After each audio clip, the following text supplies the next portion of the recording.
Friends, గోంగూర పచ్చడి అయితే తాలింపు వేస్తా. మా అమ్మాయి వచ్చాకైతే ఇంకా అన్నం తినిపించేద్దాం, వచ్చే టైం అయింది.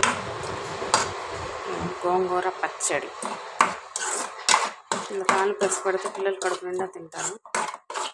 ఇప్పుడు టీవీలు సెల్ ఫోన్స్ చూసిన దగ్గర నుంచి వాళ్ళకి సైట్ ఎక్కువైపోతుంది. పిల్లలకి ఆకుకూరలు పెట్టడం వల్ల కొంచెం సెల్ ఫోన్స్ ఇవ్వకుండా ఉంచితే వాళ్ళు బాగా చదువుకుంటారు, ఐస్ కూడా బాగుంటాయి, సైట్ రాకుండా కలద్దాలు లేకుండా దాంట్లో వాళ్ళు బాగుంటారు ఫ్రెండ్స్. ఐరన్ కాల్షియం మొత్తం ఉంటాయి ఇందులో. గోంగూర పచ్చడి ఈజ్ రెడీ. ఉల్లిపాయ, చిన్నులపాయ, కరివేపాకు, తాలింపు గింజలు అయితే వేసేసి గోంగూర పచ్చడి అయితే తాలింపు వేస్తాను. మా అమ్మాయి వస్తే ఇంకా రైస్ వస్తే ఇంకా అన్నం పెట్టాలి. ఎన్సీసీలో ఉంది కాబట్టి ఇంకా 5:30కి అయితే వచ్చింది ఫ్రెండ్స్. ఓకేనా, bye friends. Like, share and subscribe చేసుకోండి.